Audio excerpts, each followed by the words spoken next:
হরে কৃষ্ণ। তো শ্রীমদ্ ভাগবতমের এই নবম অধ্যায়, দ্বিতীয় স্কন্ধের এই নবম অধ্যায়ে আমরা দেখলাম যে পরীক্ষিত মহারাজ আগের অধ্যায়ে যে প্রশ্নগুলো করেছেন সেই প্রশ্নগুলোর উত্তর ব্রহ্মাজি এখানে দিচ্ছেন। বিভিন্ন প্রশ্নের উত্তর ব্রহ্মা ভগবানের কথোপকথন আমরা দেখতে পেলাম, যে কিভাবে ব্রহ্মাজির শরীর এর সঙ্গে ভগবানের শরীরের পার্থক্য বলা হচ্ছিল, যে ভগবানের শরীর হচ্ছে চিন্ময়, ব্রহ্মাজির শরীর হচ্ছে জড়। ব্রহ্মাজি ভগবানের নাভি পদ্ম থেকে প্রকাশিত হলেন, হয়ে তিনি তার উৎস খুঁজতে লাগলেন, কিন্তু তিনি তার উৎস সম্বন্ধে খুঁজে পেলেন না। এরপরে তিনি 1000 দিব্য বৎসর পর্যন্ত তিনি তপস্যা করলেন। এরপরে তিনি দুইটি শব্দ শুনতে পেলেন, দুইটি অক্ষর শুনতে পেলেন দুইবার করে, ত প। তো সেই তপস্যা যুক্ত হলেন, তপস্যার ফলে তিনি এখন ভগবানকে দর্শন করতে পারছে। সহস্র বর্ষ তপস্যা করেছিলেন, এখন 9 থেকে আজকে আমরা পড়বো যে কিভাবে ব্রহ্মাজি ভগবানের ধাম বৈকুণ্ঠ এবং ভগবানের রূপ তিনি দর্শন করতে সক্ষম হয়েছিলেন।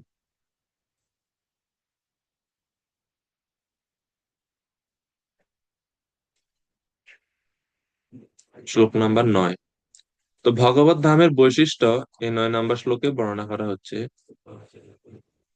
তস্मै स्वलोकं भगवान् सभाजितः सन्दर्शयामास परं न यत्परम् व्यपेत संक्लेश विमोह सद्धसम् स्वदृष्टवद्भिः पुरुषैरभिष्टुतम्। ব্রহ্মা তপস্যায় অত্যন্ত প্রসন্ন হয়ে ভগবান তাকে বৈকুণ্ঠ লোক প্রদর্শন করেছিলেন। ভগবান ব্রহ্মার তপস্যায় সন্তুষ্ট হয়ে বৈকুণ্ঠ লোক প্রদর্শন করেছিলেন।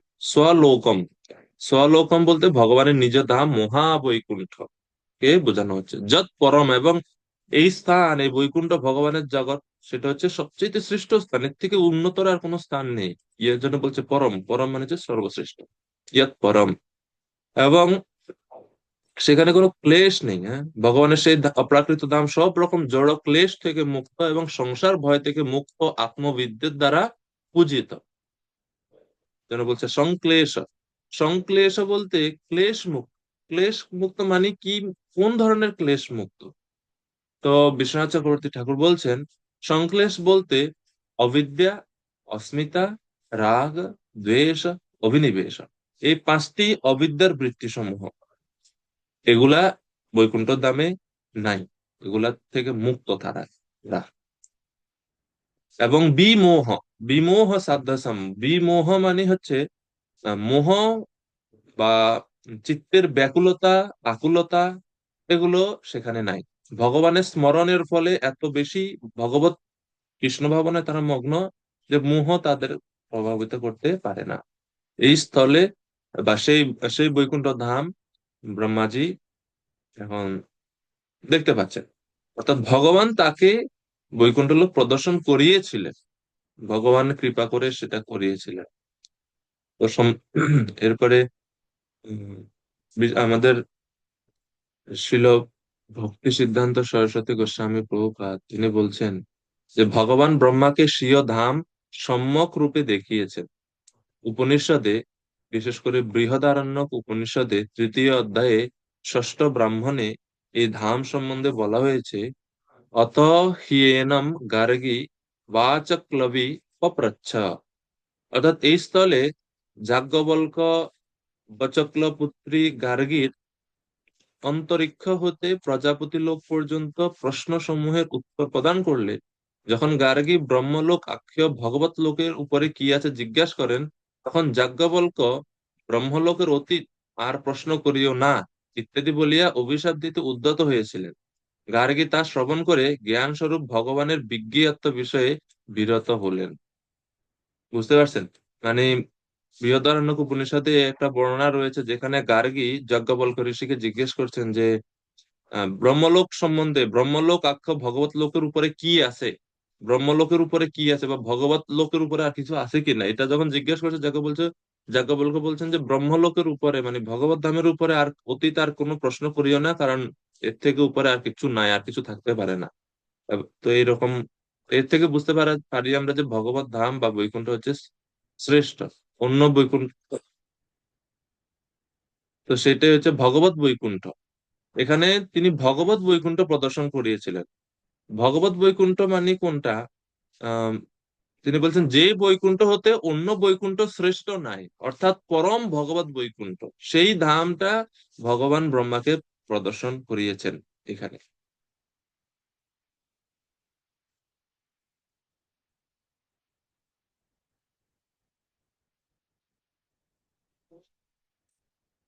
আর সেই বৈকুণ্ঠে আমরা একটু আগে যেটা বললাম যে পাঁচ প্রকার যে অবিদ্যা, যেগুলোকে সংক্লেশ বলা হচ্ছে এই শ্লোকে, এগুলো বর্জিত। এবং সেই পরম বৈকুণ্ঠে এই পঞ্চক্লেশ জনিত চিত্ত বৈকল্য বা ভয় থাকতে পারে না। যারা যাদের স্ব বা আত্মদর্শন হয়েছে, মানে যারা আত্মতত্ত্ব উপলব্ধি করতে পেরেছেন, সেই আত্মবিদগণ এই বৈকুণ্ঠ ধামের পূজা করে থাকেন। তাদের দ্বারা পূজিত এই বৈকুণ্ঠ লোক।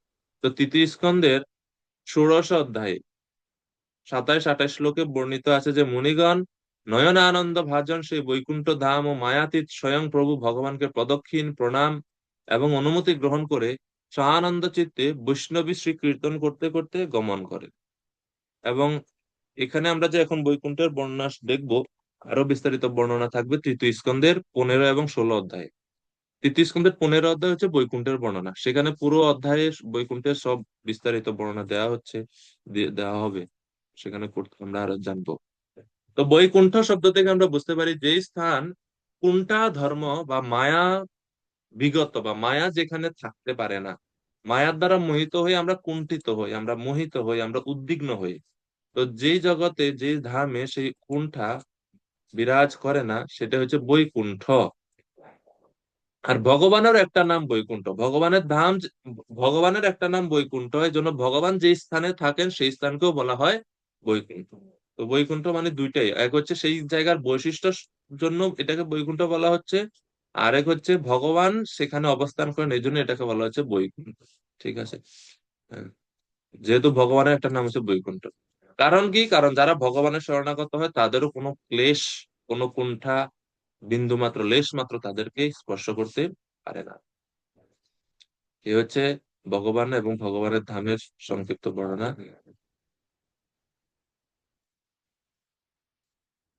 এবং এই ধাম তত্ত্ব হচ্ছে ভগবানের যে তিন প্রকার শক্তি, সম্বিত, সন্ধিনী, লাদিনী, এর মধ্যে যে সন্ধিনী শক্তি, সন্ধিনী শক্তির প্রকাশ হচ্ছে ভগবত ধাম।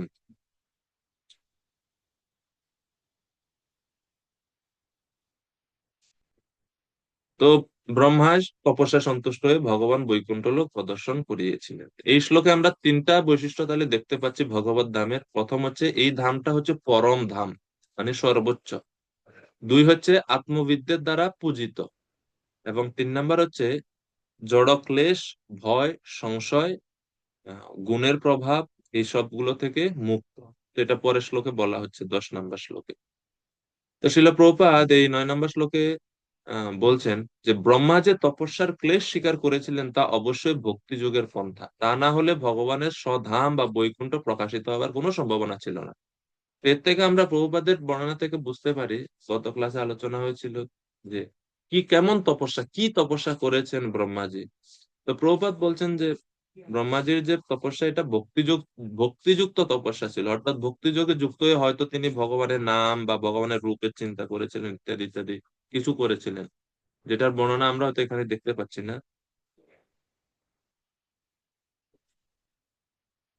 তো এই জন্য প্রভুপাদ বলছে এটা ভক্তিযুক্ত তপস্যা অবশ্য হবে, কারণ জ্ঞান যোগে বা অষ্টাঙ্গ যোগের কোনো মার্গে বা কোন অন্য কোনো পন্থা যদি তিনি তপস্যা যুক্ত হতেন, তাহলে তিনি ভগবত ধাম বা বৈকুণ্ঠ লোক পদ দেখতে পেতেন না। এটা শুধু বৈকুণ্ঠ ধাম শুধুমাত্র ভক্তি যুগে দ্বারাতেই দর্শন করা যায়, প্রভুপাদের ব্যাখ্যা। তো প্রভুপাদ এর পরের প্যারাগ্রাফে বলছেন ভক্তি যোগের অনুশীলন পরমেশ্বর ভগবানের নাভি থেকে উদ্ভূত প্রাকৃত পদ্মে উপবিষ্ট হওয়ার মতো, কেননা ব্রহ্মা সেখানে উপবিষ্ট। কথাটা দেখছেন? খুবই সুন্দর, খুবই গুরুত্বপূর্ণ একটা কথা। ও তো মানে প্রভুপাদ বলছেন ভক্তি যোগে, ভক্তি যোগের যদি কেউ অনুশীলন করে, ভক্তি যোগের অনুশীলন মানে পরমেশ্বর ভগবানের নাভি থেকে উদ্ভূত অপ্রাকৃত পদ্মে উপবিষ্ট হওয়ার মতো, কেননা ব্রহ্মা সেখানে উপবিষ্ট। যারা ভক্তি যোগে যুক্ত সেই তাদের কথা প্রকাশ করেছেন। ব্রহ্মাজি ভগবানকে প্রসন্ন করতে সক্ষম হয়েছিলেন এবং ভগবানও ব্রহ্মাজির প্রতি প্রসন্ন হয়ে তাকে স্বীয় ধাম প্রদর্শন করিয়েছিলেন। তো জীব গোস্বামী ক্রমসন্দর্ভ নামক ভাগবতের টিকা বৈদিক প্রমাণ প্রদর্শন করে গর্গোপনিষদ থেকে উদ্ধৃতি দিয়েছেন। সেখানে বলা হয়েছে যাজ্ঞবল্ক্য গার্গীকে ভগবানের অপ্রাকৃত ধাম বর্ণনা করে বলেছেন যে এই ব্রহ্মাণ্ডের সর্বোচ্চ লোক ব্রহ্মলোকের ঊর্ধ্বে অবস্থিত। ভগবানের এই ধাম যদিও ভগবত গীতা, শ্রীমদ্ ভাগবত প্রমুখ প্রামাণিক শাস্ত্রে বর্ণিত হয়েছে, তাহলেও তা অল্প বুদ্ধি সম্পন্ন অল্পজ্ঞ মানুষের কাছে রূপকথার মতো বলে মনে হয়। অল্প বুদ্ধি সম্পন্ন মানুষের কি এই কথা অনেক সময় ভক্তরাও সন্দেহ করে। আচ্ছা, এরকম জায়গা আছে নাকি? হ্যাঁ, এরকম এরকম মানে এত সুন্দর এত আনন্দদায়ক জায়গা আছে, বিশ্বাস করে না অনেক সময় ভক্তরাও। তো প্রভুপাদ ব্যাখ্যা করছেন যে সাধারণ মানুষ তো রূপকথা বলে মনে করবে, মানুষ বলে এটা হচ্ছে মিথ, এটা এটা কাল্পনিক রূপকথা, গল্প কথার মতো, এটা যে বাস্তব ভগবত ধাম এটা বিশ্বাস করে না। তো প্রভুপাদ ব্রহ্ম সংহিতা থেকে বর্ণনা দিচ্ছেন, ব্রহ্মাজিও বৈকুণ্ঠ লোকের সর্বোচ্চ লোককে গোলক বৃন্দাবন বলে বর্ণনা করেছেন। সেখানে ভগবান এক গোপ ও বালক রূপে শত সহস্র লক্ষ্মী দেবী কর্তৃক পরিবৃত হয়ে দিব্য সুরভি গাভীদের পালন করেন। চিন্তামণি প্রকর সদ্মতু কল্প বৃক্ষ লক্ষ্ম্যা লক্ষ্যাবৃতেষু সুরভিরবিপালয়ন্তম লক্ষ্মী সহস্র শত সম্ভ্রম সেভ্যমানম গোবিন্দমাদি পুরুষম তমহম ভজামি। এটি হচ্ছে ভগবানের ধাম। এবং গীতায় ভগবান বলছেন ইয়দ্গত্বা ন নিবর্তন্তে তদ্ধাম পরমম মম। এখানে আহ পরম মানে হচ্ছে পরম ব্রহ্ম, প্রভুপাদ বলছেন। তাই ভগবত ধামও ব্রহ্ম এবং তা পরমেশ্বর ভগবান থেকে অভিন্ন। যেহেতু ভগবান বৈকুণ্ঠ, তার ধামকেও বলা হয় বৈকুণ্ঠ। ওই পয়েন্ট গুলো প্রভুপাদ আরো ব্যাখ্যা করছেন। 10 নম্বর শ্লোকে আরো বৈশিষ্ট্য দেওয়া হচ্ছে ভগবত ধামের বৈশিষ্ট্য। 9-এ দেওয়া হলো 2টা, 10 নম্বরে আরো রয়েছে। প্রবর্ততে यत्र रजस्तमस्तयो सत्त्वं च मिश्रं न च कालविक्रमे न यत्र माया किमुतापराहरे অনুব্রতা यत्र সুরাসুরার্চিতা। ভগবানের সেই ধামে সত্য, রজ ও তমগুণ নেই, এমনকি সেখানে সত্যগুণেরও প্রভাব নেই। সেখানে বহিরঙ্গা মায়া শক্তির প্রভাব তো দূরের কথা, কালের প্রভাবও নেই। মায়া সেখানে প্রবেশ করতে পারে না। সুর এবং অসুর অর্থাৎ বিপরীত স্বভাব সম্পন্ন জীব উভয়েই কোন রূপ কোন রকম ভেদ বুদ্ধি না করেই ভগবত ধামে ভগবানের পূজা করে থাকেন।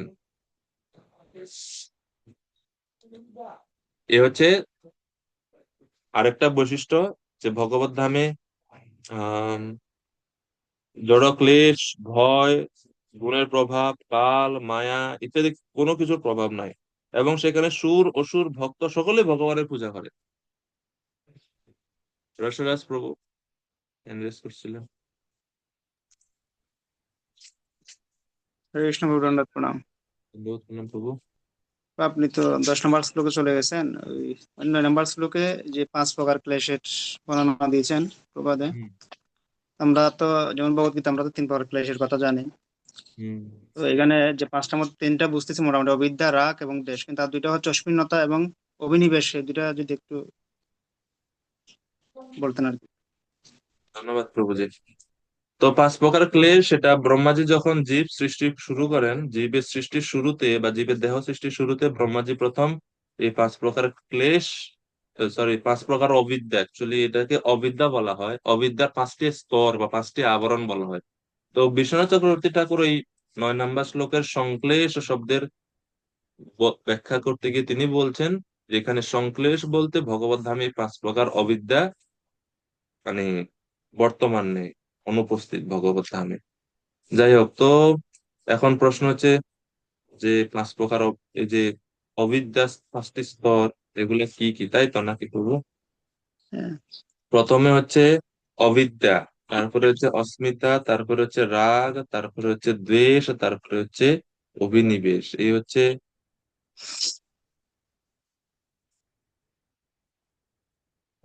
এই হচ্ছে পাঁচটি স্তর। তো অবিদ্যা বা অস্মিতা, এটাকে আহ এক মিনিট তো।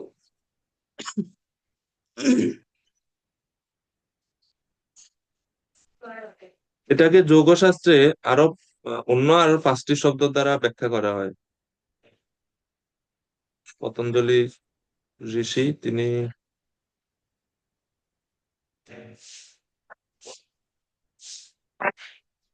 বর্ণনা করছেন। ওই এটা আছে।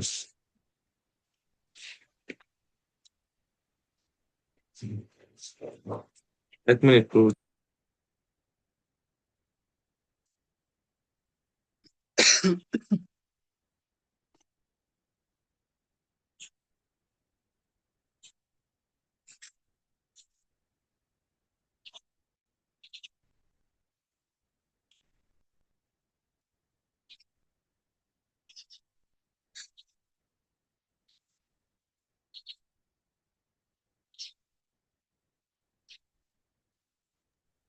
হরে কৃষ্ণ।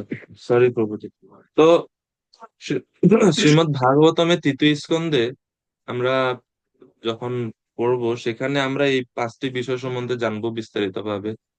যেহেতু আপনি জিজ্ঞেস করছেন, তো বলা, ব্রহ্মাজি পাঁচ প্রকার অবিদ্যা সৃষ্টি করেন, 3, 12, 2 নাম্বার শ্লোক আপনি পড়তে পারেন। সেখানে এই শ্লোকে বর্ণনা করা হচ্ছে যে পাঁচটা অবিদ্যা স্তর কি কি। সসর্জগ্রে অন্ধতামিশ্রম অথ তামিশ্রম আদিকৃত মোহম চ তমশ্চ অজ্ঞান বৃত্তয়। ওই শ্লোকে বলা হচ্ছে যে তম, মোহ, মহামোহ, তামিশ্র, অন্ধ তামিশ্র, এই পাঁচটা হচ্ছে অবিদ্যার স্তর। এখন এগুলো কি?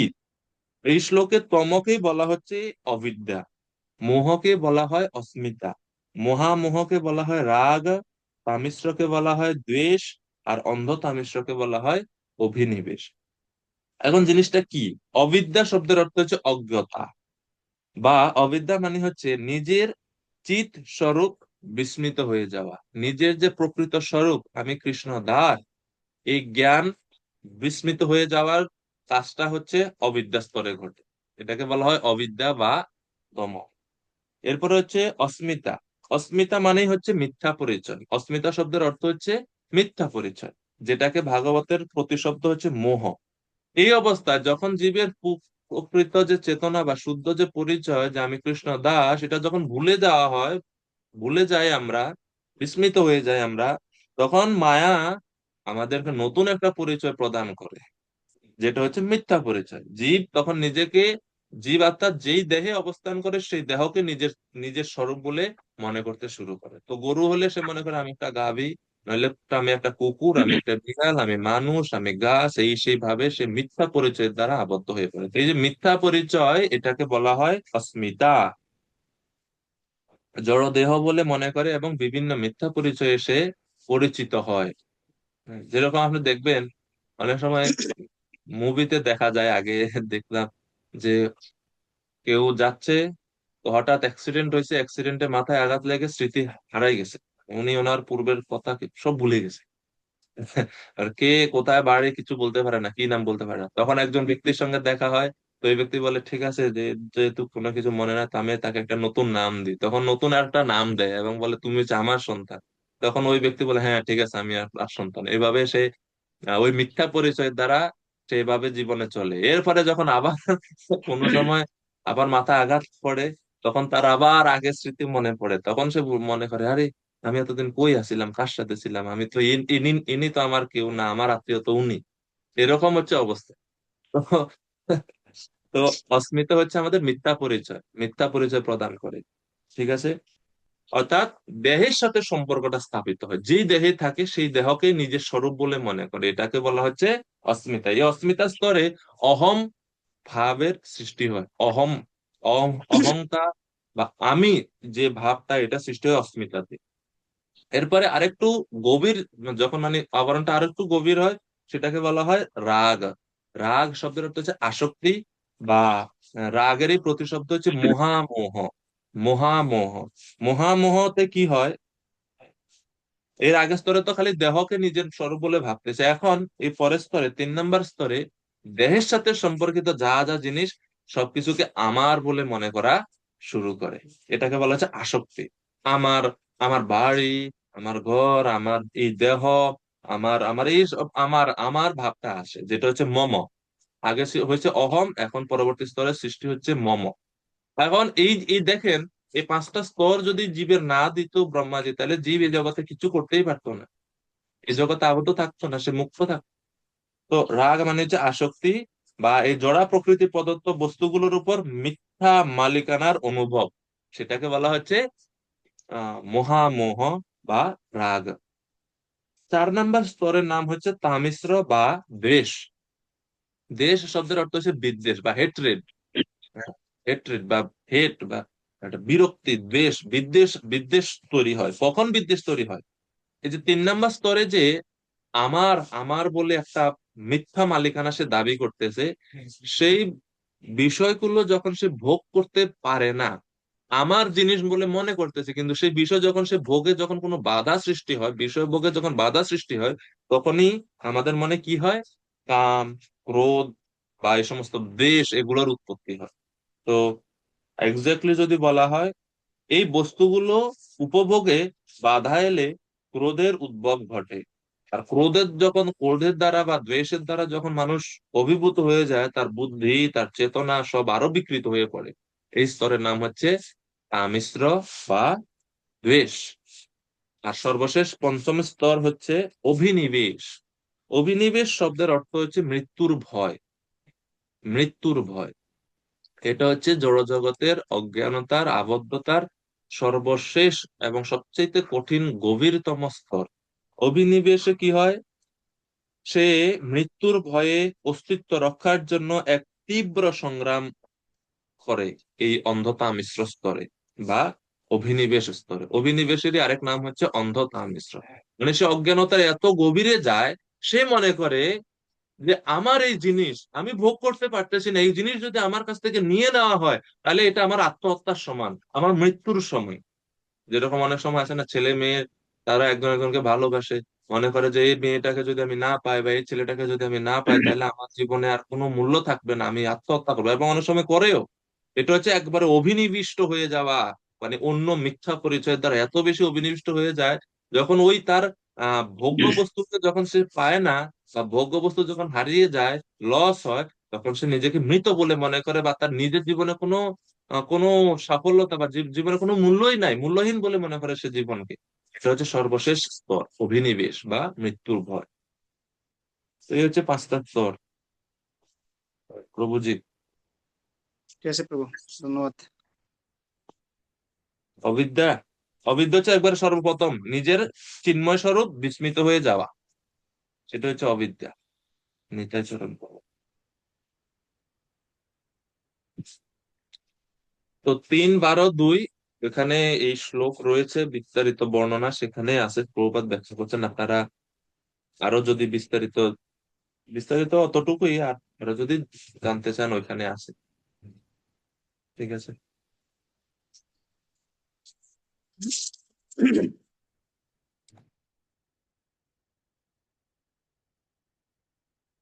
মেদিনী কোষ সংস্কৃত ডিকশনারি, সেই অভিধান অনুসারে ধাম শব্দের 5টি অর্থ সেখানে বর্ণনা করা হচ্ছে। ধাম শব্দের একটা অর্থ হচ্ছে দেহ, ধাম শব্দের একটা অর্থ হচ্ছে গৃহ, ধাম শব্দের আরেকটা অর্থ হচ্ছে রশ্মি বা আলো।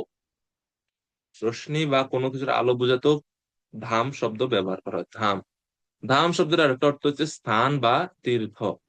এবং ধাম শব্দের আরেকটা সর্বশেষ অর্থ সেখানে দেওয়া হচ্ছে জন্ম, জন্মস্থান বা প্রভাবের উৎস, কোনো কিছুর উৎস, সেটা হচ্ছে ধাম। যেরকম আমরা এই জন্য দেখি যে কোনো বৈষ্ণব যেখানে আবির্ভূত হয়, সেখানে আমরা সেই স্থানকে বলি ধাম। এটা আবির্ভাব আবির্ভাব স্থানকেও ধাম বলা হয়, বা তীর্থক্ষেত্রকেও ধাম বলা হয়, যেমন বৃন্দাবন ধাম, সেটা তীর্থস্থান। গৃহকেও ধাম বলা হয়, জিজ্ঞেস করার জন্য আপনার ধাম কোথায়, মানে কোথায় থাকেন, ঘর কোথায়। আর এই শরীরকেও ধাম বলা হয়, কারণ এই শরীরের ভিতরে আত্মা অবস্থান করে, এটা আত্মার বাসস্থান। মিথ্যা হলেও এটা বাসস্থান, এই জন্য দেহকেও কখনো কখনো ধাম শব্দের দ্বারা আখ্যায়িত করা হয়। যেহেতু বৈকুণ্ঠ পড়ছি আমরা, এই জন্য এটা নিয়ে একটু আলোচনা যে আহ সন্ধিনী শক্তি, ভগবানের যেটা একটু আগে বললাম, সন্ধিনী শক্তির প্রকাশ হচ্ছে এই ধাম। সৎ রূপত্বেন ব্যপদিশ্যমানো ইয়য়া সত্তাম দধাতি ধারয়তি চ সা সর্বদেশ কাল দ্রব্যাদি ব্যক্তিকরী সন্ধিনী। সন্ধিনী মানে কি?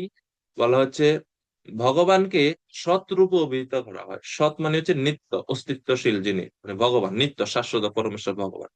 তিনি তার অন্তরঙ্গা শক্তির একটি বিশেষ বৃত্তি রয়েছে, যা এটা হচ্ছে সন্ধিনী। সেই সন্ধিনী শক্তি দ্বারা তিনি সমস্ত দেশ, কাল, বস্তু প্রবৃত্তিতে নিজেকে ব্যক্ত করেন এবং সবকিছুকে তিনি ধারণ করে রাখেন। সেটা হচ্ছে সন্ধিনী শক্তি। ভাগবত সন্দর্ভে 98 অনুচ্ছেদে জীব গোস্বামী এই সন্ধিনী শক্তি বা ধাম তত্ত্ব নিয়ে আরো বিস্তারিত আলোচনা করেছেন।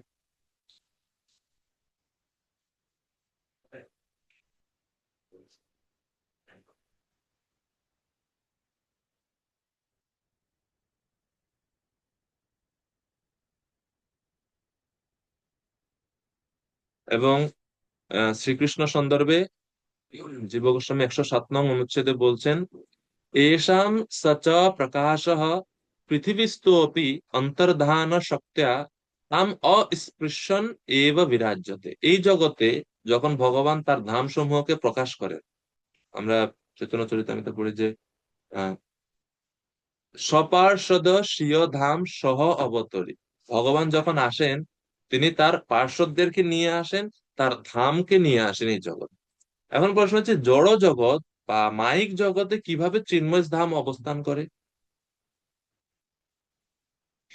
তো আর এবং তাইলে যখন সেই চিন্ময় ধাম এই জগতে আসে, এর মানে কি সেটা জড় জগতের সেই উম আম, মায়িক প্রভাবের দ্বারা প্রভাবিত হয়, না এটা চিন্ময়ই থাকে?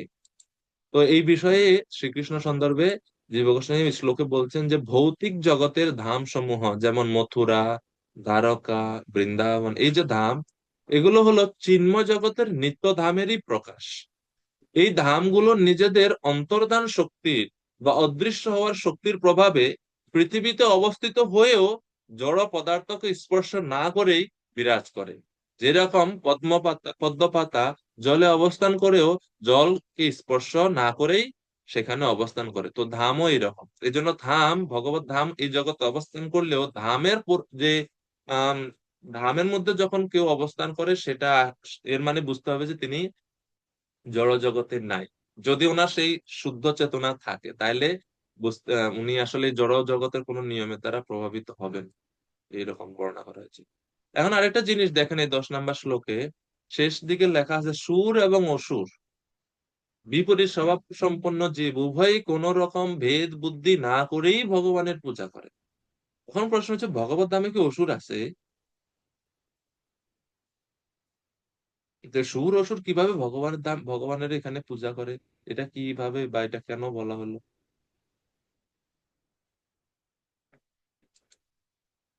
কেউ কেউ একটু বলতে পারবেন কি বিষয় এখানে সুর সুর করতে আসছে?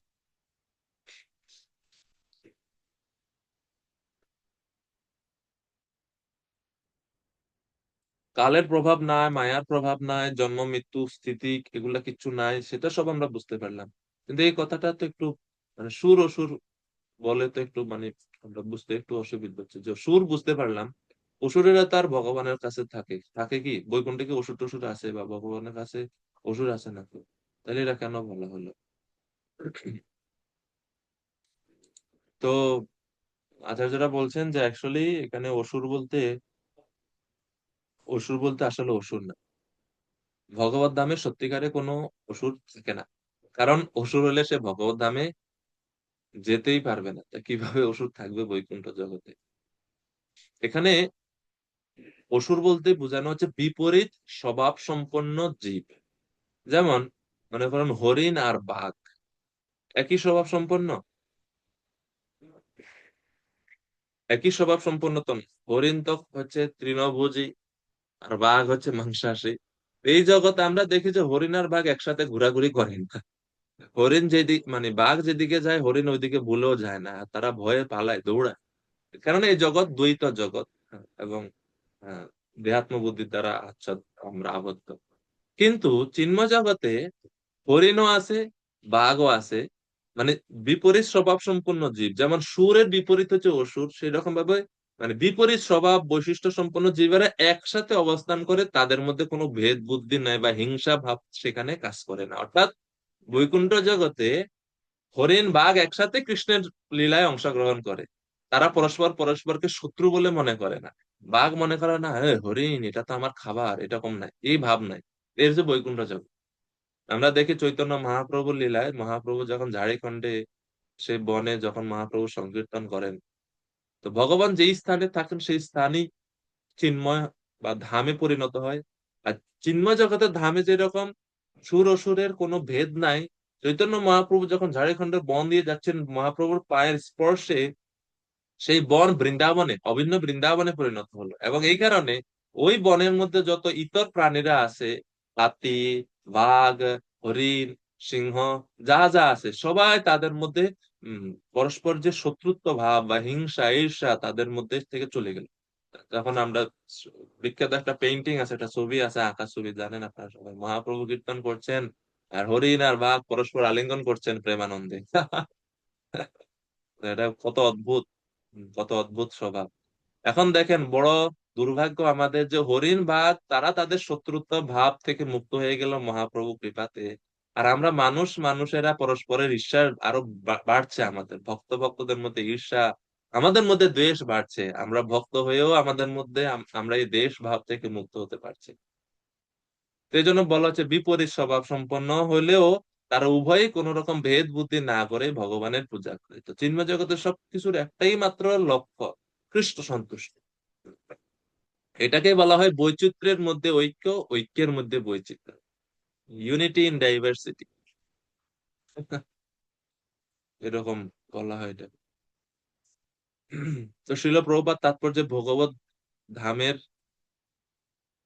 বৈশিষ্ট্য ওই শ্লোকে যা বলা হচ্ছে তা বিস্তারিত ভাবে বলছেন, যে বৈকুণ্ঠ জগৎ বা চিন্ময় জগৎ হচ্ছে ভগবানের ত্রিপাদ বিভূতি নামে পরিচিত, যেটা হচ্ছে এই জড় জগৎ থেকে 3 গুণ বড়। এই জগৎ হচ্ছে একপাদ বিভূতি, চিন্ময় জগৎ হচ্ছে ত্রিপাদ বিভূতি। এবং সেই চিদাকাশে সবকিছু ভগবানের ইচ্ছা অনুযায়ী। মানুষ একটি বৃক্ষের পাতা পর্যন্ত গণনা করতে পারে না, অথবা তার নিজের মাথার চুল গণনা করতে পারে না, তাহলে এই চিন্ময় জগৎ কত, এটা কিভাবে সে গণনা করতে পারবে? এই জড় জগতের আকাশে যে তারা, সেটাই আমরা গণনা করতে করে কেউ একজ্যাক্ট নাম্বার বলতে পারিনি এখনো। তো বিজ্ঞান অত অ্যাডভান্স হয়ে গেছে। তাহলে ভগবত ধাম সেটা যেহেতু এই জড় জগৎ থেকে 3 গুণ বড়, সেই জগতের কতগুলো লোক আছে কেউ এটা বর্ণনা করতে পারবে না, এটা পারে না কেউ।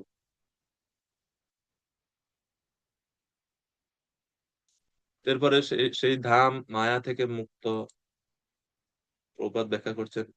এবং নারদ পঞ্চরাত্র থেকে জীব গোস্বামী উদ্ধৃতি বিশ্লেষণ করে প্রভুপাদ বলছেন যে আমরা জানতে পারি যে অপ্রাকৃত জগৎ বা বৈকুণ্ঠ লোক অপ্রাকৃত গুণাবলীর দ্বারা গুণান্বিত। এই সমস্ত অপ্রাকৃত গুণ ভগবতীর মাধ্যমে যার প্রকাশ হয়, তা র- সত্য রজতম সব গুণ থেকে ভিন্ন। অভক্তরা কখনো এই সমস্ত গুণ লাভ করতে পারে না। পদ্ম পুরাণে উত্তরখণ্ডে উল্লেখ করা হয়েছে ভগবানের সৃষ্টির 1/4 ঊর্ধ্বে রয়েছে 3/4 প্রকাশ। এভাবে প্রভুপাদ ব্যাখ্যা করছেন চিত্র জগতের বৈশিষ্ট্য। তাই সিদ্ধান্ত করা যায় যেহেতু সেখানে রজ ও তমগুণ সম্পূর্ণরূপে অনুপস্থিত, তাই সেখানে সৃষ্টি এবং ধ্বংসের কোনো প্রশ্ন ওঠে না। কেননা সৃষ্টি হয় ব্রহ্মাজি রজগুণের দ্বারাতে, ধ্বংস হয় তমগুণের দ্বারাতে। যেহেতু রজতম নাই, তাহলে সৃষ্টি ও ধ্বংস নাই চিন্ময় জগৎ। এর মানে চিন্ময় জগৎ নিত্য, ক্ষণস্থায়ী নয়। আর সেই চিন্ময় জগতের একমাত্র প্রধান নায়ক হচ্ছেন পরমেশ্বর ভগবান শ্রীকৃষ্ণ। নিত্য নিত্যানাম চেতনানাম এক বহু নাম ইয়ো বিদধাতি কামান। তো এইভাবে 9-10 বৈকুণ্ঠ বা ভগবত ধামের বৈশিষ্ট্য বললেন। এখন 11-12 এই দুটি শ্লোকে বৈকুণ্ঠ বাসীদের বর্ণনার কথা বলবেন, বর্ণনা করবেন। श्यामावधा श्यामावधाता शतपत्रलोचना विषङ्गवस्त्रा सुरुचा सुपेशसः सर्वे चतुर्वाहव उन्मिषन्मणि रवे कनिष्कावरना सुवर्चसः। বৈকুণ্ঠবাসীদের বর্ণনা করে বলা হয়েছে যে তারা সকলেই শ্যামাবধাতা, উজ্জ্বল শ্যাম বর্ণ, তাদের নয়ন পদ্মফুলের মতো, বসন পীতবর্ণ, অঙ্গ অতি কমনীয় ও সুকুমার। তারা সকলেই চতুর্ভুজ, অত্যন্ত প্রভাবশালী, মণিখচিত, পদকাবরণে সমলঙ্কৃত ও অত্যন্ত তেজস্বী। এতে বৈকুণ্ঠবাসীদের দেহের বৈশিষ্ট্য বলা হচ্ছে। সকলে চতুর্ভুজ সম্পন্ন, বৈকুণ্ঠ জগতের এটা একটা বিশেষত্ব। এবং মণিখচিত পদক আবরণে সমলঙ্কৃত। প্রবাদ বলছে বৈকুণ্ঠবাসীরা সকলে চিন্ময় দেহে সমন্বিত, যাই জড় জগতে দেখা যায় না। ভাগবত আদি প্রামাণিক শাস্ত্রে তার বর্ণনা পাওয়া যায়। তো 3:15-তে বিস্তারিত আলোচনা আমরা দেখবো বৈকুণ্ঠবাসীদের বর্ণনা। এরপরে 12 নম্বর শ্লোক।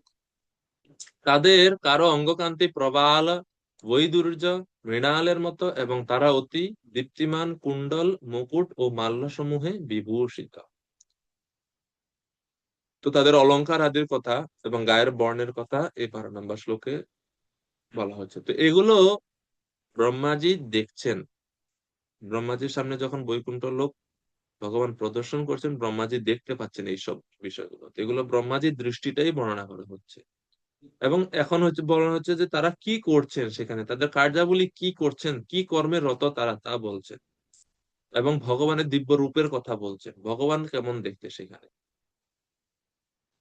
ভ্রাজিষ্ণুবিয়া পরিতো বিরাজতে লসদ বিমানা বলিভির অবলিভির মহাত্মনাম বিদ্যোতমানা প্রমদোত্তমদ্যুবি সবিদ্যুতভ্রা বলিভির যথা নবঃ। বিদ্যুৎ শোভিত নিবিড় মেঘমালা মণ্ডিত গগনমণ্ডল যেমন শোভাশালী, তেমনি সে বৈকুণ্ঠ ধাম মহাত্মাদের দেদীপ্যমান বিমান শ্রেণী দ্বারা এবং সেখানকার রমণীদের বিদ্যুতের মতো উজ্জ্বল কান্তির দ্বারা শোভিত। তো বৈকুণ্ঠের পরিবেশ বলছে, বৈকুণ্ঠের মানে অত অত বিমান উঠছে, সবার আলাদা আলাদা বিমান আছে। তো সেই সব বিমানে তারা ভ্রমণ করে, বিমান শ্রেণীর দ্বারা বিভূষিত। উজ্জ্বল উজ্জ্বল বিমানগুলো, এক একটা বিমান মনে হচ্ছে এক একটা সূর্যের মতো, অত অত জ্যোতি সম্পন্ন।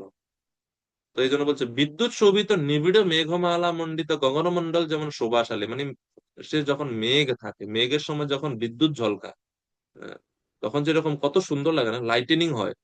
সেই রকম বৈকুণ্ঠের সর্বত্র এরকম, মানে এক একটা বিমান এক একটা লাইটেনিং, মানে যেরকম বিদ্যুৎ চমকের মতো। এবং এখানে আরো একটা চমক হচ্ছে বৈকুণ্ঠে সেখানকার যারা রমণীগণ আছেন তাদের উজ্জ্বল কান্তি, বিদ্যুতের মতো তাদের উজ্জ্বল কান্তির দ্বারা শোভিত। তো ভগবানের মহান ভক্তেরা বিদ্যুতের মতো দ্যুতি সম্পন্ন তাদের সুন্দর স্ত্রীদের নিয়ে সেই বিমানে ভ্রমণ করে, সর্বত্র বিমানে করে তারা ভ্রমণ করে। তো প্রপাত বলছেন এই বর্ণনা থেকে বোঝা যাচ্ছে যে বৈকুণ্ঠ লোকে অতি উজ্জ্বল বিমান সমূহ রয়েছে। মানে বিমানগুলো তেল পেট্রোল লাগে না, কোনো জ্বালানি লাগে না, এটা ছাড়াই এই বিমান চলতে পারে। চিন্ময় বিমান, মনোগতিতে চলে, মনের ইচ্ছা মতো চলে, চালাইতে হয় না, জাস্ট বসে থাকলেই হয়, চিন্তা করবেন কোথায় যাবেন, চলে যেতে পারবেন। এবং সেখানে তারা একা না, তাদের স্ত্রীদের নিয়ে তারা সেখানে ভ্রমণ করছে।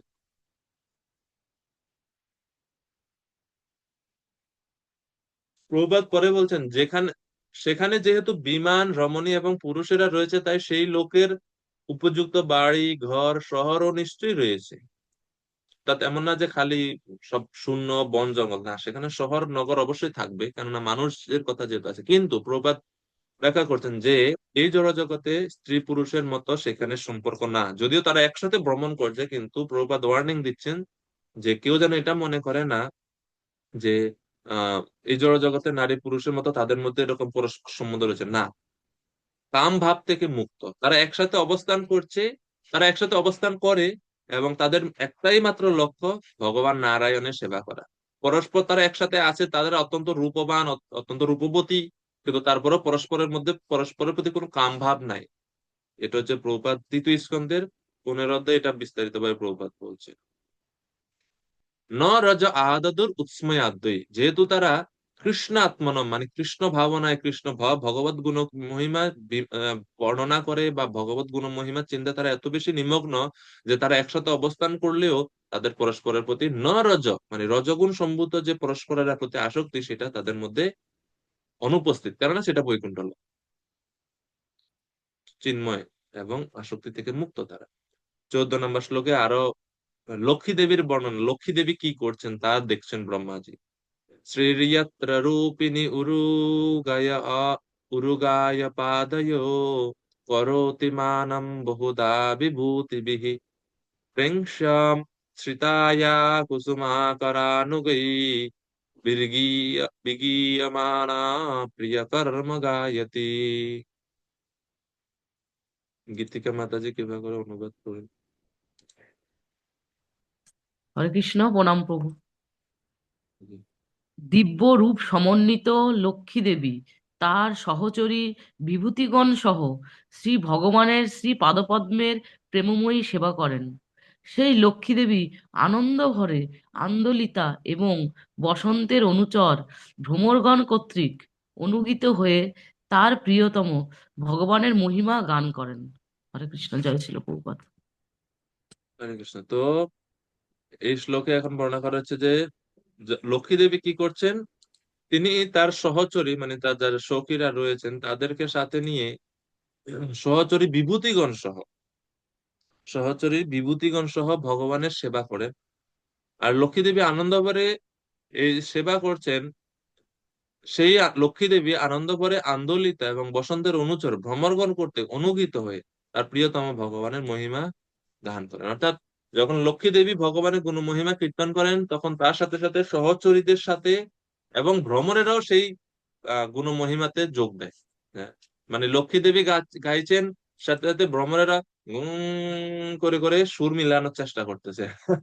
তারাও চেষ্টা, কারণ ভ্রমরদের শব্দ তো যখন ভ্রমর উড়ে তখন তো এরকম শব্দ হয়।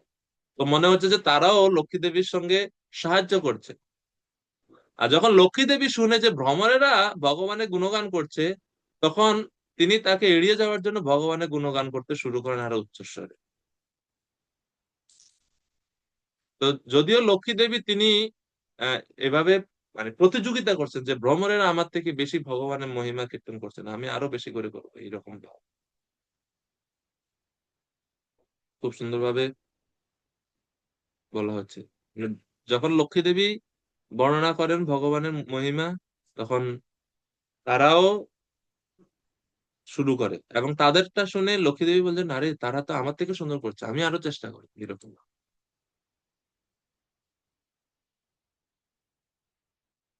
তৃতীয় স্কন্ধের এই 15 অধ্যায়ে সেখানে বলা হচ্ছে যে বৈকুণ্ঠবাসীরা এত বেশি ভগবত সেবায় মগ্ন, এত বেশি ভগবানের গুণমহিমায় মগ্ন, যেটা লক্ষ্মী দেবীর কথা বলা হচ্ছে যে তিনি ভগবানের গুণমহিমা কীর্তন করেন, যে সেখানে বলা হচ্ছে যে ভগবত গুণমহিমা বা ভগবানের গুণ গান করতে করতে কখনো কখনো তাদের ভাবের দ্বারা যখন তারা অত্যন্ত মানে উম, বিকারগ্রস্ত হয়, যখন চোখ থেকে অশ্রু নির্গত হয় বা এরকম কোনো ভাব দশা প্রাপ্ত হয়, তখন বৈকুণ্ঠবাসীরা সেই ভাবগুলোকে ধিক্কার জানায় বা নিন্দা করে। যেরকম ভগবানের মহিমা মনে করেন কীর্তন করছে, তখন কান্না আসছে, তখন তারা সেই কান্নাকে আহ, নিন্দা করে যে তুমি এখন কেন আসতেছো, আমি ভগবানকে দেখতে পাচ্ছি না তোমার জন্য। মানে কান্না করলে যখন চোখে জল আসে ভগবানকে দেখা যায় না। তো তাদের মধ্যে বিন্দু মাত্র তাদের ব্যক্তিগত সুখ বা ইন্দ্রিয় তৃপ্তির বিন্দু মাত্র বাসনা বৈকুণ্ঠে অনুপস্থিত। হুম। এবং আমরা এর বর্ণনা দেখতে পাই, সেখানে বলা হচ্ছে যে বৈমানিকা সললনশ্চরিতানি শশ্রৎ গায়ন্তি যত্র সমলক্ষপনানি ভরতু অন্তর্জলেন বিকসন মধুমাধবীনাম গন্ধেন খণ্ডিত ধিয়োপ্যনিলম ক্ষিপন্তঃ। তো সেখানে বলা হচ্ছে যে বৈকুণ্ঠবাসীরা তাদের পত্নী এবং পার্শ্বদ সহ বিমানে বিচরণ করে, যেরকম এখানে বর্ণনা করা হচ্ছে। ওই শ্লোকেও 3:15 বর্ণনা করা হচ্ছে যে তারা বিমানে চলছে, এবং বিমানে চলে কি করতেছেন, তারা ইন্দ্রিয় তৃপ্তি করছেন না, না, নিরন্তর ভগবানের চরিত্র কথা লীলা সমূহ তারা গান করছে, উচ্চস্বরে কীর্তন করছে, এবং যেটা হচ্ছে সমস্ত অমঙ্গল থেকে মুক্ত ভগবানের মহিমা। এবং ভগবানের মহিমা যখন তারা কীর্তন করে, তখন মধুপূর্ণ মাধবীলতার প্রস্ফুটিত ফুলের সুগন্ধকেও তারা উপহাস করে। মানে যখন কোন স্থান দিয়ে যায়, ফুলের ঘ্রাণ যখন নাক দিয়ে প্রবেশ করে, মাধবীলতা ফুল ঘ্রাণ অত্যন্ত সুগন্ধি ঘ্রাণ যুক্ত, সেটা যখন তাদের নাক দিয়ে প্রবেশ করে, সেই ঘ্রাণকে তারা নিন্দা করে। কেন? ওই ঘ্রাণ ভগবত গুণমহিমা কীর্তনে বাধা সৃষ্টি করতেছে। তো তারা ব্যক্তিগত এনজয়, মানে গ্রানটা কত নিজের সেন্স এনজয়মেন্টের মূলে তারা তারা মনে করছে যে গ্রান কেন, মানে নাক দিয়ে কেন এটা প্রবেশ করছে, এটাকেও তারা নিন্দা করতে। অত ভগবত সেবা পরায়ণ বৈকুণ্ঠের অধিবাসীরা, মানে অত মানে কৃষ্ণ ভাবনাময় তারা। এরপরে 15 নম্বর শ্লোক।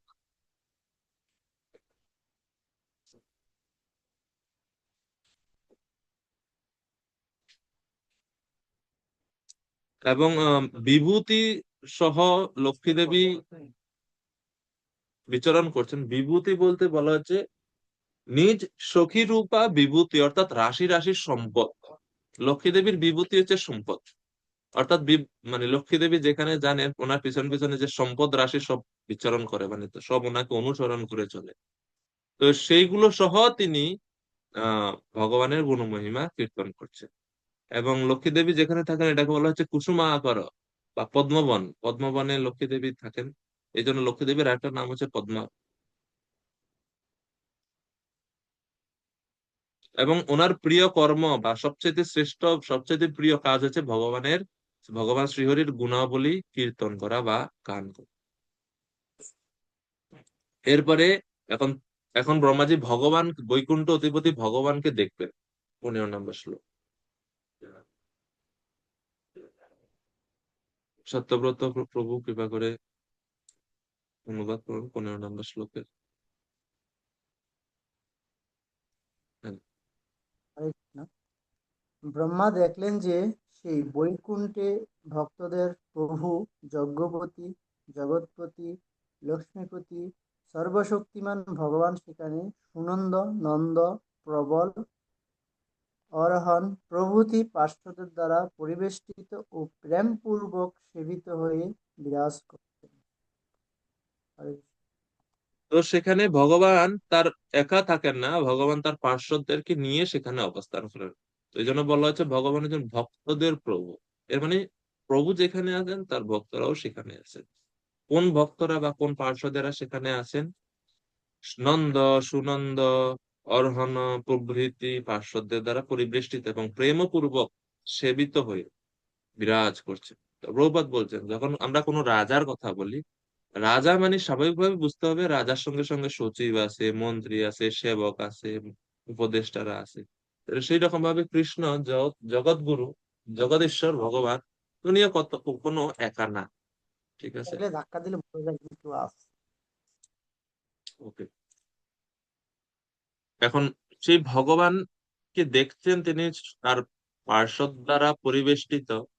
এখন সেই ভগবানের রূপ বা সৌন্দর্যের কথা ব্রহ্মাজি বর্ণনা করছেন।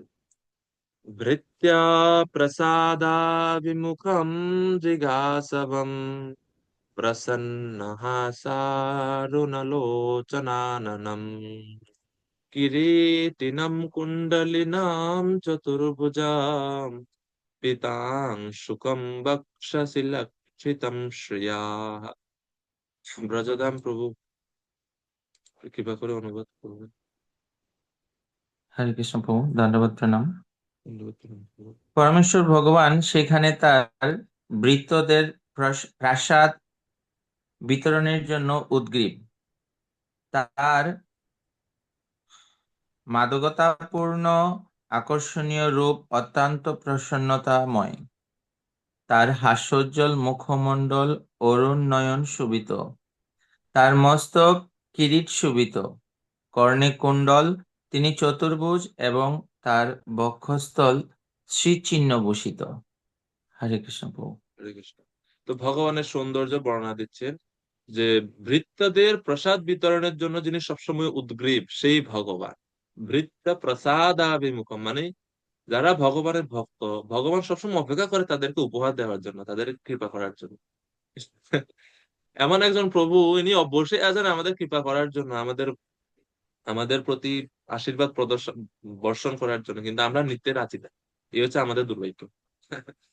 এবং সেই ভগবানের চোখ বা ভগবানের নয়ন গুলো কেমন বলছে, দৃগ আসবম, মাদকতাপূর্ণ আকর্ষণীয় রূপ।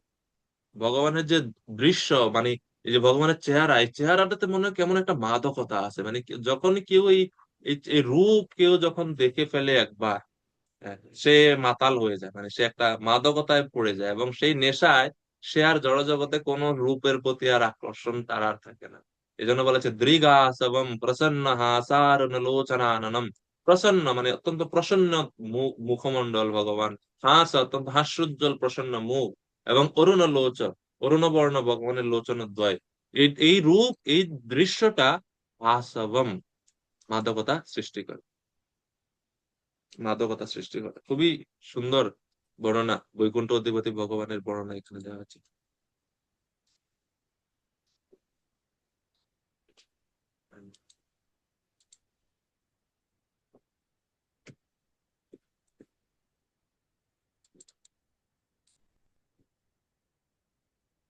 এই জন্য রূপ গোস্বামী খুব সুন্দর একটা শ্লোকে বলছেন,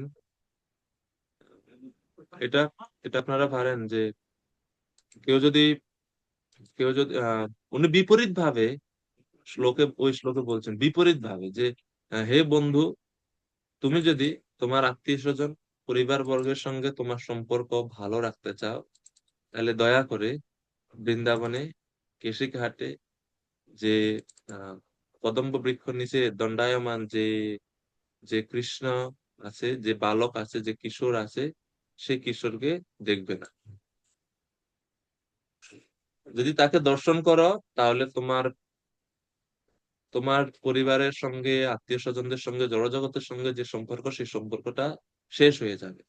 সেইভাবে তিনি বলছেন, স্মেরাম ভঙ্গিত্রয় পরিচিতাম স্বাচি বিস্তীর্ণ দৃষ্টিম বংশীন্যস্তধর কিশলয়াম উজ্জ্বলাম চন্দ্রকেন গোবিন্দাখ্যম হরিতনুমিতঃ কেশিতীর্থোপকণ্ঠে মা প্রেক্ষিষ্টাস্তব যদি সখে বন্ধু সঙ্গস্তু রঙ্গঃ। এই শ্লোকে, এটা বক্তৃতা সমিত সিন্ধু থেকে উদ্ধৃতি করা আছে চৈতন্য চরিতামৃত। সেখানে বলছে, হে সখে, হে আমার বন্ধু, যদি বন্ধু বান্ধবদের সঙ্গ করার প্রতি তোমার লোভ থাকে, মনের মধ্যে ইচ্ছা থাকে, তাইলে কেশিঘাটের কাছে স্মিত হাস্যযুক্ত ত্রিভঙ্গ বঙ্কিম বাম অঞ্চলে নেত্র কটাক্ষ বিশিষ্ট নব বিকশিত পল্লব সদৃশ অধরে বিরাজিত বংশী এবং ময়ূর পুচ্ছের দ্বারা অপূর্ব শোভান্বিত গোবিন্দের শ্রীমূর্তি দর্শন করো না। এটা বিপরীত ভাবে বলছেন। এর মানে যদি তুমি জড়জগতের থেকে মুক্ত হতে চাও, তাহলে তুমি কৃষ্ণের রূপই দর্শন করো, মানে ভগবানের রূপ। তো এই জন্য বিপরীত ভাবে বলছে, তুমি দেখেও না এই রূপ, এই রূপ দেখলে সে বিপদ আছে।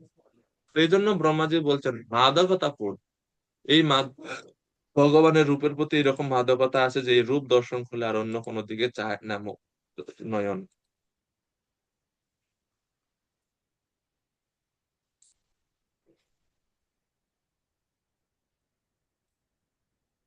এরপরে উম, ওইখানে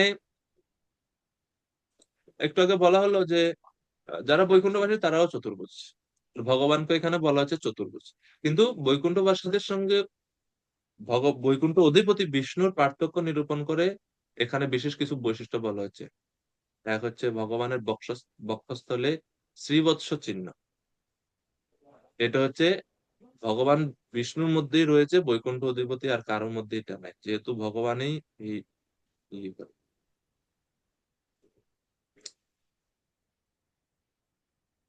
যোগপীঠ হচ্ছে ভগবানের ধামে, যেখানে ভগবান অবস্থান করেন, যেই উচ্চ আসন, যেখানে ভগবান অবস্থান করেন বা ভগবানের সিংহাসন যেখানে ভগবান বিরাজ করেন এই স্থানকে বলা হয় যোগপীঠ।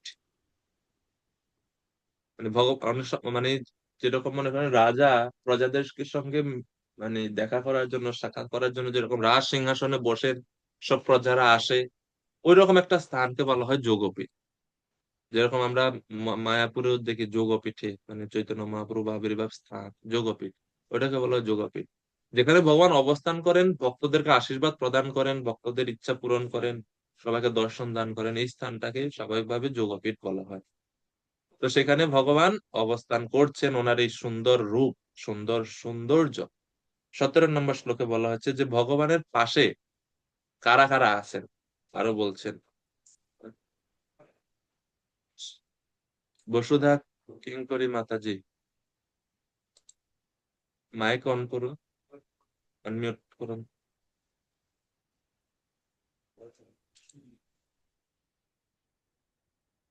মাইক আনমিউট করতে হবে মাতাজি।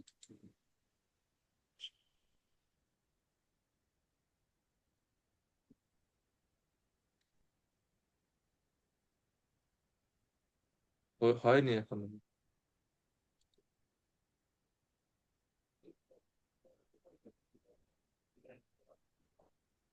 একটু একটু অসুবিধা, ঠিক আছে। তা নন্দরানী মাতাজি, আপনি পড়ুন কৃপা করে 17 নম্বর শ্লোক। হয়েছে বৌদি, হয়েছে। এই এখন হয়েছে।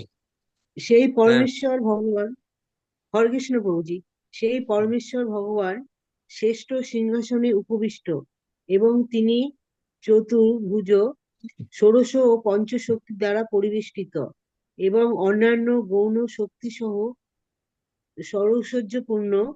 তিনি তার স্থির ধামে রমমান প্রকৃত পরমেশ্বর ভগবান। হরে কৃষ্ণ প্রভু। হরে কৃষ্ণ। তো খুবই সংক্ষেপে এই শ্লোকে কিছু বৈশিষ্ট্য কথা বলা হচ্ছে যে ভগবান, সেই ভগবানের যে শ্রেষ্ঠ সিংহাসনে উপবিষ্ট হয়ে আছেন তিনি চতু মানে 4, ষোড়শ মানে 16 এবং পঞ্চ শক্তির দ্বারা পরিবেষ্টিত। এখন এটা কি আবার 4, 16, পঞ্চ জিনিসগুলা কি? তো বলা হচ্ছে 4টি শক্তির দ্বারা তিনি সেবিত। চার, চতুর বলতে চার, চার কি কি? প্রকৃতি, পুরুষ, মহত্তত্ত্ব ও অহংকার। এগুলো মূর্তিমান স্বরূপে ভগবানের পাশে অবস্থান করে। 4টি শক্তির দ্বারা তিনি সেবিত, চতু। তারপরে ষোড়শ, ষোড়শ মানে 16টি শক্তি, 16টি শক্তির দ্বারা ভগবান সেবিত হন। সেই 16টি শক্তি কি কি? পঞ্চ মহাভূত, পঞ্চ জ্ঞানেন্দ্রিয়, পঞ্চ কর্মেন্দ্রিয় এবং মন। এই হচ্ছে 16। তারপরে হচ্ছে অন্য পঞ্চ শক্তি, পরে আবার পঞ্চশক্তি 5টি শক্তির কথা বলছে। সেই 5টি শক্তি কি? অন্য পঞ্চশক্তি হচ্ছে 5টি তন্মাত্রকে ইঙ্গিত করে, মানে রূপ, রস, শব্দ, স্পর্শ, গন্ধ। এরপরে বলছে এবং অন্যান্য গৌণ শক্তি সহ ষড় ঐশ্বর্যপূর্ণ। 6টি স্বাভাবিক ঐশ্বর্য তো ভগবানের মধ্যে আছেই, এছাড়া রয়েছে আহ অন্যান্য গৌণ শক্তি। অন্যান্য গৌণ মানে নগণ্য শক্তিগুলো বলতে বোঝানো হচ্ছে অষ্টসিদ্ধিকে। অষ্টসিদ্ধি, মহিমা মহিমা এই সবগুলো ভগবানের চারপাশে তারা অবস্থান করছে এবং তিনি তার স্বীয় ধামে রম্যমান প্রকৃত পরমেশ্বর ভগবান, তিনি তার ধামে বিরাজ করছেন। রম্যমান মানে হচ্ছে ক্রীড়া ক্রীড়া ক্রীড়া পরায়ণ, তিনি তার ভক্তদের সঙ্গে আনন্দ উপভোগ করছেন, আনন্দ উপভোগ করছেন সব সময়। রসময় পুরুষ সেই ভগবান, তিনি সেখানে বিরাজ করছেন।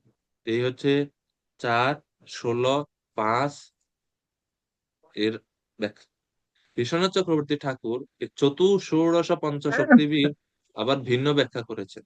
তিনি মানে আরেকটা অন্যরকম ভাবে এগুলো ব্যাখ্যা করেছেন। তিনি বলছেন চতুহু বা চার, চারটি হচ্ছে ধর্ম, জ্ঞান, বৈরাগ্য ও ঐশ্বর্য। এই 4টি হচ্ছে অন্তরঙ্গা শক্তি।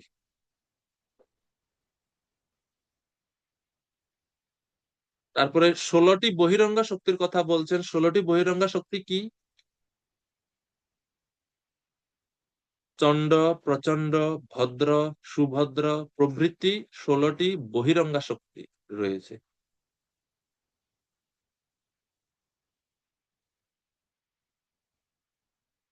এক মিনিট, 2, 2, 9, 17 একটু বাইর করি।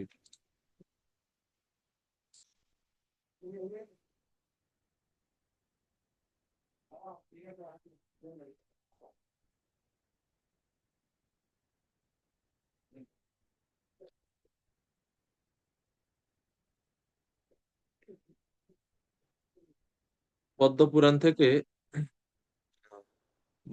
উদ্ধৃতি করে বলছে যে ফোর শক্তি মানে চার প্রকার শক্তি হচ্ছে ধর্ম, জ্ঞান, ঐশ্বর্য এবং বৈরাগ্য। পদ্মপুরাণে এর বর্ণনা রয়েছে ধর্ম, জ্ঞান, তথৈ তথৈশ্বর্য, বৈরাগ্যই পাদ বিগ্রহৈ ঋগ যজু সাম অথর্বাণ রূপৈর নিত্যম বৃতম ক্রমাৎ। যে চিন্ময় জগৎ বা বৈকুণ্ঠ ধাম, বৈকুণ্ঠ জগৎ, সেই বৈকুণ্ঠ জগতের বর্ণনা করে পদ্মপুরাণে বলা হয়েছে the place is surrounded by dharma, gyan, Aishwarya and বৈরাগ্য। মানে সেই বৈকুণ্ঠ জগৎ এই চারটি ধর্ম, জ্ঞান, ঐশ্বর্য, বৈরাগ্য দ্বারা আবৃত। And the personification of Rig, Yajur, Sama and Atharva. তো চার, এই চতু বা চার বলতে ধর্ম, জ্ঞান, ঐশ্বর্য, বৈরাগ্যকেও বোঝাচ্ছে, অথবা ঋগ্বেদ, যজুর্বেদ, সামবেদ, অথর্ববেদ এই চারটি বেদকেও বোঝানো হচ্ছে। যে এই চারটি বেদ তারা পার্সনিফিকেশন মানে হচ্ছে মূর্তিমান স্বরূপে তারা ভগবানকে পরিবেষ্টিত করে অবস্থান করছে। পদ্মপুরাণে এটা বলা হচ্ছে।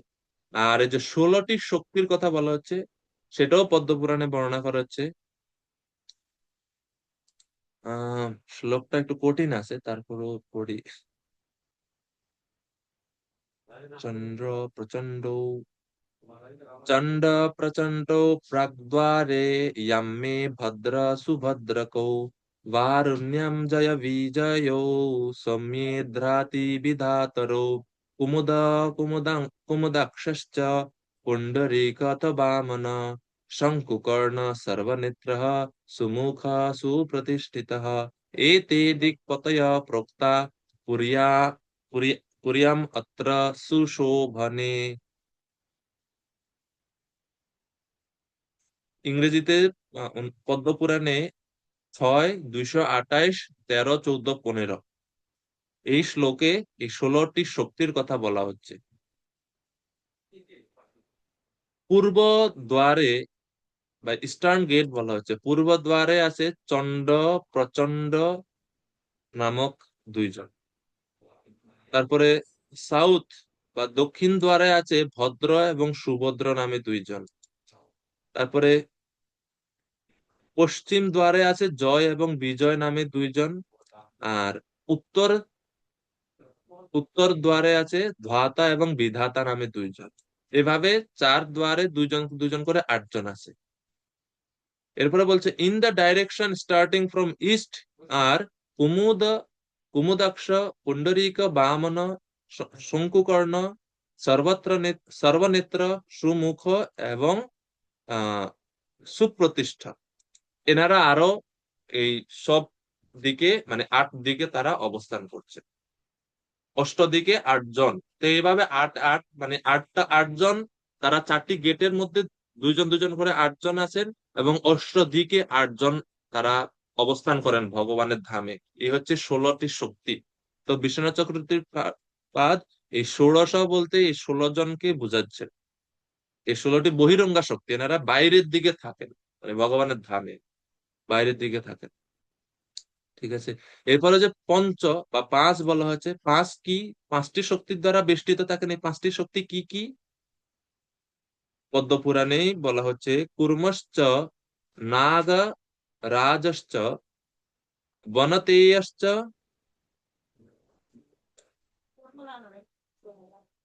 কুর্মশ্চ নাগ রাজশ্চ বৈনতেয় বৈনতেয়স্ত্রয়ীশ্বরः ছন্দাंसि सर्वमन्त्रश्च पीठरूपत्वम् आश्रितः। অর্থাৎ কুর্ম,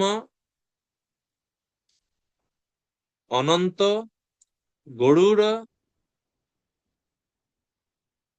প্রভৃতি 5টি সমুপস্থিত শক্তি এই 5টি শক্তি দ্বারা ভগবান বেষ্টিত থাকে। কুর্ম, অনন্ত, গরুড়। তারপরে হচ্ছে ছন্দ এবং বৈদিক মন্ত্র। এই পাঁচটি দ্বারা ভগবান মানে এই 5টি শক্তিও ভগবানের পাশে অবস্থান করে। তো পঞ্চ বলতে এই 5টিকে বোঝানো হচ্ছে।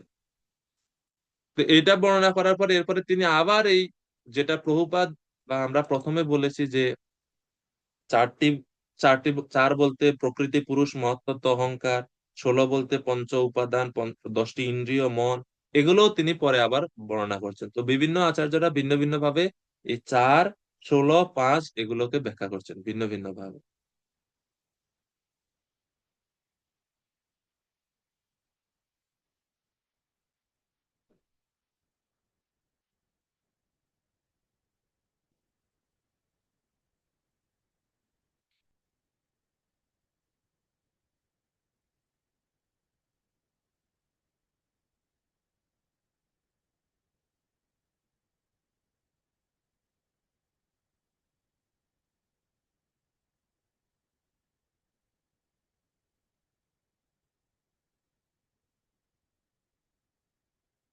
তো বুঝতে পারছেন আশা করি আপনারা 4, 5, 16 কি কি,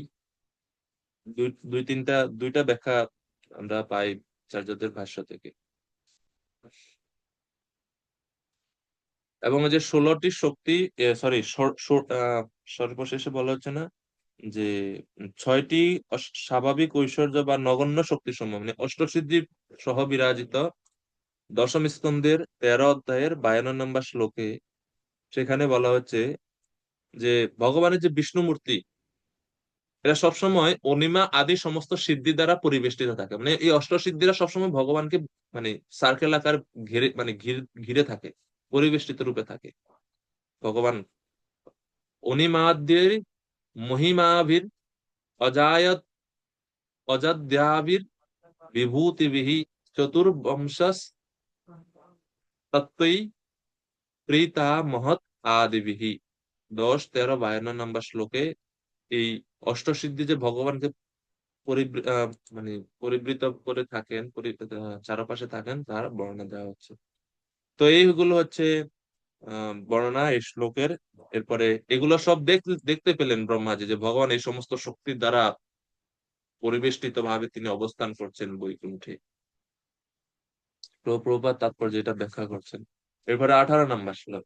তো ভগবত ধাম দেখে, ভগবত ধামের বৈকুণ্ঠবাসীদের দেখে, লক্ষ্মী দেবীকে দেখে, ভগবান বিষ্ণুকে দেখে এবং বিষ্ণুর যারা পার্ষদ আছে তাদের সকলকে দেখে ব্রহ্মাজি অত্যন্ত আনন্দিত হলেন এবং ব্রহ্মা অত্যন্ত আনন্দ মানে হৃদয় অত্যন্ত আনন্দ অনুভব করলেন।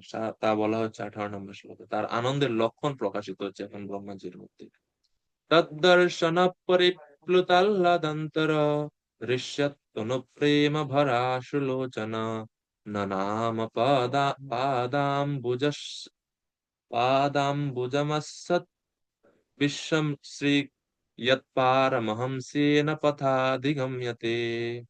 এভাবে পূর্ণরূপে পরমেশ্বর ভগবানকে দর্শন করে ব্রহ্মা অন্তরে আনন্দ বিহ্বল হলেন এবং দিব্য প্রেম ও আনন্দে তার নেত্র প্রেম ও শ্রুতে পূর্ণ হলো।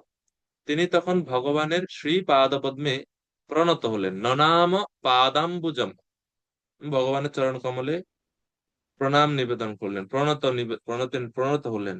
পরমহংসদের মার্গ অনুসরণ করলেই কেবল এই পরম সিদ্ধি লাভ করা যায়। পরমহংস যারা জড়জগতের সমস্ত বন্ধন থেকে মুক্ত হয়ে ভগবত ভগবত কৃপার উপর নির্ভর করে জীবন যাপন করে সেই পরমহংসদের মার্গ অনুসরণ করলেই ব্রহ্মাজি এখন যেটা দেখতে পেলেন ভগবত ধাম এবং যে লক্ষণ ওনার মধ্যে, যে বিকার ওনার মধ্যে দেখা যাচ্ছে সেগুলো তখনই লাভ করা যায় যেটা ব্রহ্মাজি লাভ করেছেন। তো প্রভুপাদ এই জন্য বলছেন এই এই ভাগবতম গ্রন্থটাই হচ্ছে পরমহংসদের জন্য। এটা পরম নির্মৎসরণাম সতাম, তাদের জন্য এই ভাগবত। এই জন্য ভাগবত অধ্যয়ন করা উচিত, তাহলে আমরা পরমহংস স্তর লাভ করতে পারবো ভক্তি যোগে যুক্ত হয়ে। প্রভাত বলছে ব্রহ্মার পদাঙ্ক অনুসরণ করে এখনো যে কোনো ব্যক্তি সেই সিদ্ধি লাভ করতে পারেন। এই পন্থাকে বলা হয় পরমহংস পন্থা। চৈতন্য মহাপ্রভুও আধুনিক যুগের মানুষদের আত্ম উপলব্ধির জন্য এই পন্থা অনুমোদন করেছেন। সর্বপ্রথমে সর্বতভাবে পরমেশ্বর ভগবান শ্রীকৃষ্ণে বিশ্বাস করতে হবে এবং মনোধর্ম প্রসূত জ্ঞানের দ্বারা তাকে জানবার চেষ্টা না করে গীতা, ভাগবত আদি সম্বন্ধে শ্রবণ করতে করতে তাকে জানতে হবে। তারপরে পরমহংস আশ্রম, সন্ন্যাস আশ্রমের সর্বোচ্চ স্তর, সেই বিষয়ে প্রভুপাদ ব্যাখ্যা করছে। এখন 19 থেকে 25 নম্বর শ্লোকে বর্ণনা করা হচ্ছে যে ভগবান প্রসন্ন হলেন ব্রহ্মার তপস্যায় এবং ব্রহ্মাকে তিনি বর দিতে চাইলেন। ঠিক আছে, তো ভগবান হচ্ছে প্রেমবশ পুরুষ, প্রেমের দ্বারা বশীভূত হন শ্রীকৃষ্ণ বৈকুণ্ঠ অধিপতি ভগবান। তিনি কি পড়লেন পরে? শ্লোক নাম্বার 19-এ বলা হচ্ছে। গোপরানী মাতাজি কৃপা করে 19 নাম্বার শ্লোকের অনুবাদ করুন। হরে কৃষ্ণ, প্রণাম প্রভু। তখন প্রেমবশ ভগবান সন্তুষ্ট চিত্তে উপদেশ প্রদানের যোগ্য পাত্র ব্রহ্মার প্রতি অত্যন্ত প্রীতিযুক্ত হয়ে তার হাত ধরে ঈষৎ রুচির হাস্য সহকারে সুমধুর সম্ভাষণে বলতে শুরু করলেন। প্রণাম প্রভু। হরে কৃষ্ণ। তো প্রেমবশ ভগবান খুবই গুরুত্বপূর্ণ এই উক্তি। সন্তুষ্ট চিত্তে উপদেশ প্রদানের যোগ্য পাত্র ব্রহ্মার প্রতি অত্যন্ত প্রীতি যুক্ত হয়ে তার হাত ধরে, মানে ভগবান ব্রহ্মাজের হাত ধরে রুচির হাস্য সহকারে সুমধুর সম্ভাষণে বলতে লাগলো। বুঝতে পারলেন কতটুক প্রিয়? ব্রহ্মাজির হাত ধরছেন ভগবান, ধরে বলছেন ব্রহ্মাজিকে। সবাইকে উপদেশ দেওয়া যায় না, ব্রহ্মাজি হচ্ছে উপদেশের পাত্র, উপদেশ প্রদানের যোগ্য পাত্র। তো ব্রহ্মাজিকে উপদেশ দিচ্ছেন। প্রভুপাদ বলছেন আমরা হচ্ছে ব্রহ্ম সম্প্রদায়, আমরা ব্রহ্মাজির আদর্শ অনুসারী, এজন্য আমরাও ভগবানের কৃপা লাভ করতে পারি। প্রভুপাদ শেষে বলছেন যারা ব্রহ্ম সম্প্রদায়ে ভগবানের শিক্ষা প্রচার করেন তারা সর্বদাই ভগবানের অত্যন্ত প্রিয় এবং ভগবান প্রামাণিক ভক্তি মার্গের সেই সমস্ত প্রচারকদের প্রতি অত্যন্ত প্রসন্ন হয়ে তাদের হস্ত ধারণ পূর্বক তার প্রসন্নতা প্রকাশ করেন। তো যদি ভক্ত এই ব্রহ্ম সম্প্রদায়ের অনুগত্যে আমরা যদি থাকি এবং প্রচার করি, তাহলে প্রভুপাদ বলছেন কৃষ্ণ উইল, ইংরেজিতে এটা তৃতীয় স্কন্ধেরও সেম বর্ণনা আছে, সেখানে বলছে যে কৃষ্ণ হ্যান্ডশেক করবে সেই ভক্তের সঙ্গে, কৃষ্ণ সেই ভক্তের হস্ত ধারণ করে তাকে ভগবান ধামে নিয়ে যাবে, প্রভুপাদ বলছেন। এখন ভগবান এই যে ব্রহ্মাজি যে তপস্যা করলেন সেই তপস্যাটা যে তিনি গ্রহণ করেছেন বা তপস্যার দ্বারা সন্তুষ্ট হয়েছেন তা বলছেন। এগেন এই তপস্যা কিন্তু ভক্তি, তপস্যা বলতে এটা ভক্তি, উনি ভক্তিযুক্ত চিত্তে ভগবানের আরাধনা করেছেন। তো এই জন্য খালি তপস্যার দ্বারা ভগবানকে দর্শন করা সম্ভব না, তিনি ভক্তিযুক্ত তপস্যা করেছেন বিধায় ভগবানকে দর্শন করতে পারছেন। তো ভগবান বলছেন তয়া হম তোষিতো সম্যক বেদ গর্ভ শিক্ষয়া চিরম ভৃতেন তপসা দুস্তোষকূট যোগিনাম। পরম সুন্দর পরমেশ্বর ভগবান ব্রহ্মাকে বললেন হে বেদ গর্ভ ব্রহ্মা, সৃষ্টির বাসনায় তুমি যে দীর্ঘকাল তপস্যা করেছ তার ফলে আমি তোমার প্রতি অত্যন্ত প্রসন্ন হয়েছি। কপট যোগীরা কখনো আমার সন্তুষ্টি বিধান করতে পারে না। কপট যোগী যারা, মানে যারা যারা কপট, কাদেরকে বলা হচ্ছে? দুস্তোষ, যারা কামনা বাসনার কপটতায় আচ্ছন্ন, সেই রূপ যে যোগী, বাহ্যিক ভাবে যোগীদের মতো পোশাক আশাক করছে, অভিনয় করছে যোগীর মতো, কিন্তু যাদের হৃদয় কামনা বাসনার দ্বারা প্রভাবিত খুব বেশি এবং তারা কামনা বাসনা ত্যাগও করতে চায় না, সেই ব্যক্তিরা হচ্ছে কপট যোগী। তারা আমাকে সন্তুষ্ট করতে পারে না। এই বেদগর্ভ, বেদগর্ভ বলা হচ্ছে ভগবান, তিনি বলছেন যে আমি তোমার তপস্যায় অত্যন্ত প্রসন্ন হয়েছে, অর্থাৎ তোমার ভক্তিতে। তো প্রভুপাদ বলছে দুই প্রকারের তপস্যা আছে, একটা হচ্ছে ইন্দ্রিয় তৃপ্তি সাধনের জন্য, অপরটি হচ্ছে আত্মতত্ত্ব উপলব্ধির জন্য। আত্মতত্ত্ব উপলব্ধির জন্য যে তপস্যা, সেই তপস্যার দ্বারাই ভগবান সন্তুষ্ট হন।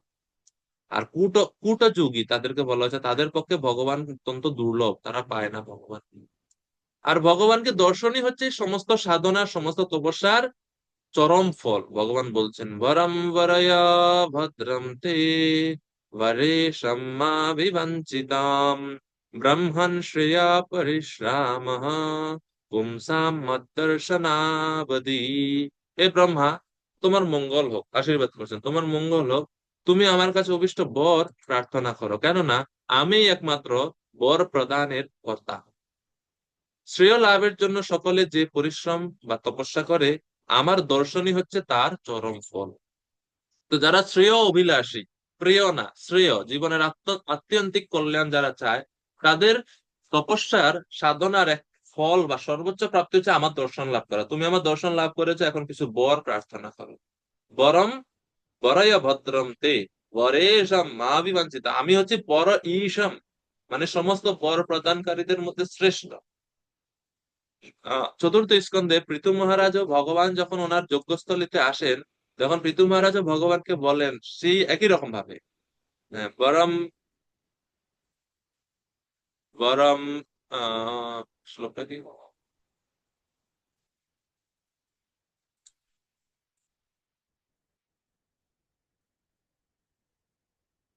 চতুর্থ স্কন্ধে ভুলে গেলাম।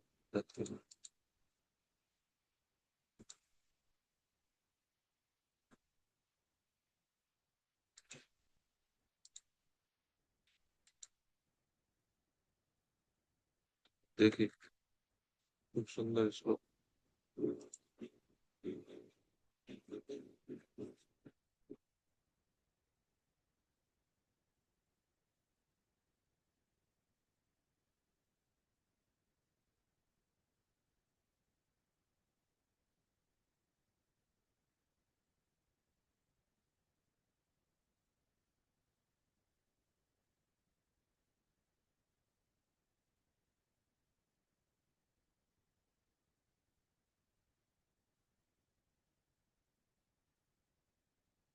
দেখ, মনে আসতেছে না, কিন্তু ওই শ্লোকের মূল অর্থটা ঠিক এটা যে পৃথু মহারাজ বলছেন, হে প্রভু, আপনি হচ্ছেন যত যত বর প্রদানকারী ব্যক্তিরা আছে সকলের মধ্যে শ্রেষ্ঠ। তো সেজন্য আপনি আমাকে এই অন্য কোনো বর দিয়েন না। আমি আপনার কাছে একটা জিনিসই চাই, সেটা হচ্ছে আপনি আমাকে বিদৎস কর্ণ অয়ুতম এষ মে বর। বিদৎস কর্ণ অয়ুতম, আমাকে আপনি সহস্র সহস্র কর্ণ প্রদান করুন, যে কর্ণ দ্বারা আমি আপনার কথা শ্রবণ করতে পারি। কর্ণ অয়ুতম এষর। হ্যাঁ, শ্লোকটা হচ্ছে এটা, যেটা বলতে চাইছিলাম ভুলে গেছি। वरान् विभो त्वद्वरदेश्वराद्भुत কথম গৃণীতে গুণ বিক্রিয়াত্মনা। এই প্রথম লাইনে বলছে বরম বিভো, বরান বিভো তৎ বরদ ঈশ্বরাৎ বুধঃ। হে কৃষ্ণ, হে প্রভু, তিনি হচ্ছেন বরদা ঈশ্বরাৎ, যারা বর প্রদান করে, সকল বর প্রদানকারীদের শ্রেষ্ঠ ঈশ্বর হচ্ছেন আপনি। এখানেও ভগবান নিজেই বলছেন যে বরম বরয় ভদ্রম দে বরেশম।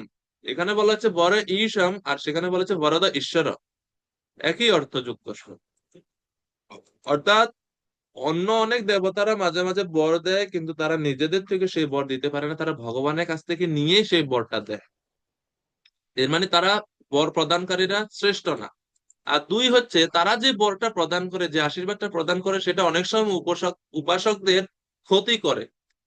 কিন্তু ভগবান যে কোনো বর ভক্তদেরকে দেয় না। ভক্ত চাইলেও সবসময় ভগবান অনেক সময় দেয় না। কেন দেয় না? কারণ তিনি বুঝে শুনে বর দেন। এই জন্য পৃথু মহারাজ ভগবানকে প্রার্থনা করে বলছেন, হে প্রভু, আপনি হচ্ছেন বরদ ঈশ্বরাৎ। বরদ ঈশ্বরাৎ মানে সমস্ত বর প্রদানকারীদের মধ্যে আপনি হচ্ছেন শ্রেষ্ঠ। আপনি বুঝে শুনে আপনি আপনার ভক্তকে বর প্রদান করে, দেব দেবীদের মতন না। এই জন্য ভগবানকে বর প্রদানকারীদের মধ্যে শ্রেষ্ঠ বলা হচ্ছে। চতুর্থ স্কন্ধের বিংশতি অধ্যায়ে 23 নম্বর শ্লোক, 4, 20, 23 মানে, এবং 4, 20, 24 হচ্ছে পৃথু মহারাজের বিখ্যাত প্রার্থনা যে আপনি আমাকে কান প্রদান করুন, আমি শুনতে চাই। তো ভগবান যখন এভাবে বর প্রার্থনা করতে বললেন, এরপরে 22 নম্বর শ্লোকে বলছেন তপস্যার মহিমার কথা বা গুরুত্বের কথা বলছেন ভগবান। সর্বশ্রেষ্ঠ এবং পূর্ণতম দক্ষতা হচ্ছে আমার ধাম ব্যক্তিগতভাবে দর্শন করা। তোমার পক্ষে তা সম্ভব হয়েছে, কেননা আমার নির্দেশ অনুসারে তুমি শ্রদ্ধা সহকারে কঠোর তপস্যা করেছো। ভগবান নির্দেশ দিয়েছিলেন তপ শব্দের দ্বারাতে। এই তপ শব্দটা ভগবান বিষ্ণু নিজেই নির্দেশ দিয়েছেন ব্রহ্মাকে, যদিও ব্রহ্মা তখন সেটা বুঝতে পারেনি বা দেখেননি ভগবানকে। যখন ভগবান বলছেন যে আমার নির্দেশ অনুসারে তুমি যেহেতু শ্রদ্ধা সহকারে কঠোর তপস্যা করেছো, সেই জন্য তুমি আমার ধামকে ব্যক্তিগতভাবে দর্শন করেছো, এটাই হচ্ছে সবচেয়ে শ্রেষ্ঠ এবং পূর্ণতম দক্ষতা, আমার ধাম দর্শন করা। তো তোমার জীবন সার্থক হয়েছে। এরপরে 23 নম্বর শ্লোকে বলছেন যে আমি হচ্ছে তপস্যার আত্মা। খুব গুরুত্বপূর্ণ শ্লোক 23 নম্বর শ্লোক, আপনারা চাইলে এটা মুখস্থ করতে পারেন। 23, 24 খুবই গুরুত্বপূর্ণ। সাধনা বা তপস্যার গুরুত্ব আমরা এখান থেকে দেখতে পাই, ভগবান নিজ মুখে বলছেন। प्रत्यादिष्टं मया तत्र त्वयि कर्म विमोहिते तपो मे हृदयं साक्षात् आत्माहं तपसो नघ। प्रत्यादिष्टं मया तत्र, সৃষ্টির প্রারম্ভে তুমি যখন তোমার কর্তব্য সম্বন্ধে কিং কর্তব্য বিমূঢ় হয়েছিলে, তখন আমি তোমাকে তপস্যা করার নির্দেশ দিয়েছি। প্রত্যাদিষ্টম, আমি আদেশ করেছি তোমাকে তপস্যা করার জন্য। যে তপ যেটা শুনেছো ব্রহ্মা, এটা আমি বলেছি। এবং তখন আমি তোমাকে তপস্যা করার নির্দেশ দিয়েছিলাম। এই তপস্যা হচ্ছে আমার হৃদয়, তপোমে হৃদয়ম সাক্ষাৎ। নবম স্কন্ধে অম্বরীশ সেকশনে আমরা দেখি ভগবান সেখানে বলছেন সাধব হৃদয়ম মহ্যম, সাধুরা হচ্ছে আমার হৃদয়। এখানে ভগবান বলছেন তপোমে হৃদয়ম, তপস্যা হচ্ছে আমার হৃদয়। এর মানে এই তপস্যা হচ্ছে ভক্তিযুক্ত তপস্যা। যারা এই ভক্তিতে এই ভগবানের সন্তুষ্টি বিধানের জন্য তপস্যা করে, সেই সাধুরা হচ্ছে ভগবানের হৃদয়, যেটা নবম স্কন্ধে ভগবান বলছে। তো এক হৃদয়ে তো আর দুইটা জিনিস থাকতে পারে না, একটাই থাকবে। তাহলে এই তপস্বী কারা, বা এই তপস্যা বলতে কোন তপস্যা বোঝা যাচ্ছে? ভক্তিযুক্ত তপস্যাকে ইঙ্গিত করা হচ্ছে। তো বলছে তপস্যা আমার হৃদয় এবং আমি তপস্যার আত্মা। অর্থাৎ আমি যদি লক্ষ্যবস্তু না হই কোনো তপস্যার, সেই তপস্যাটা যথার্থ তপস্যা বলে পরিগণিত হয় না এবং সেটা সাধককে যথার্থ মঙ্গল বিধান করতে পারে না। এবং সকল তপস্যার কেন্দ্রবিন্দু হচ্ছেন ভগবান। আরাধিত যদি হরি তপস্যা ততকিম, ন আরাধিত যদি হরি তপস্যা ততকিম। মানে সমস্ত ভগবান শ্রীহরিকে যদি প্রাপ্ত হয়ে হয় কেউ, তাহলে আর তপস্যা করার কি ফল? আর যদি ভগবানকে না পাওয়া গেল, তাহলে তপস্যা করার কি ফল? তাহলে তো তপস্যা করার কোনো ফল নাই, এরকম ভাবে বলা হয়। তাই তপস্যা আমার থেকে অভিন্ন, ভগবান বলছে। তো এই জন্য ভক্তিযোগ আর ভগবান অভিন্ন। ভগবানের নাম ভগবান অভিন্ন, শ্রীমদ্ ভাগবতম আর ভগবান অভিন্ন। এভাবে তপস্যার গুরুত্ব প্রভুপাদ আরো বিস্তারিত ভাবে তাৎপর্য বলছেন। প্রভুপাদ বলছেন যে তপস্যার প্রভাবে পরমেশ্বর ভগবানকে সাক্ষাৎ দর্শন করা যায়, সেই ভগবত ভক্তি হচ্ছে প্রকৃত তপস্যা, তাছাড়া অন্য কিছু নয়। আর সব রকম পাপ থেকে সম্পূর্ণরূপে মুক্ত না হলে কিন্তু ভগবত ভক্তির তপস্যায় যুক্ত হওয়া যায় না। येषां तु অন্তগতম পাপম জননাম পুণ্যকর্মণাম তে দ্বন্দ্ব মোহ নির্মুক্তা ভজন্তে মাম দৃঢ়ব্রতা। ব্রহ্মা যে ছিলেন নিষ্পাপ, তাই তিনি সুদৃঢ় বিশ্বাস সহকারে ভগবান কর্তৃক তপ তপ শব্দে আদিষ্ট হয়ে তপস্যা করেছিলেন এবং ভগবান তার প্রতি সন্তুষ্ট হয়ে তাকে বাঞ্ছিত ফল প্রদান করেছেন। তাই প্রেম এবং তপস্যা, এই দুইয়ের মিলনের প্রভাবে পরমেশ্বর ভগবানকে সন্তুষ্ট করা যায় এবং এইভাবে তার পূর্ণ কৃপা লাভ করা যায়। তাই তিনি নিষ্পাপীকে পরিচালিত করেন, নিষ্পাপ ভক্ত জীবনে পরম সিদ্ধি লাভ করে। আর আমাদের জীবনে ভগবান তো আমাদের আদেশ করবেন না, আমরা আদেশটা পাই ভগবানের যিনি যোগ্য প্রতিনিধি শ্রী গুরুদেবের কাছ থেকে। তো গুরুদেবের নির্দেশ মানাটাও ভগবানের নির্দেশ মানারই সমান। এবং গুরুদেবের নির্দেশ অনুসারে যদি আমরা জীবন পরিচালনা করি, ভক্তিযোগ অনুশীলন করি, তাহলে আমরা সেই ব্রহ্মাজির মতো ফল লাভ করতে পারি। এবং 24 নম্বর শ্লোকে ভগবান বলছেন যে তপস্যাই হচ্ছে বাস্তব শক্তি। আমি তপস্যার দ্বারা বিশ্ব সৃষ্টি করি, পালন করি এবং শক্তির দ্বারা তা সেই শক্তির দ্বারা আমি তা সংবরণ করি। অতএব তপস্যাই হচ্ছে বাস্তবিক শক্তি। তপস্যার গুরুত্ব বলার জন্য ভগবান এখানে তপস্যাকে মানে মহিমান্বিত করছেন।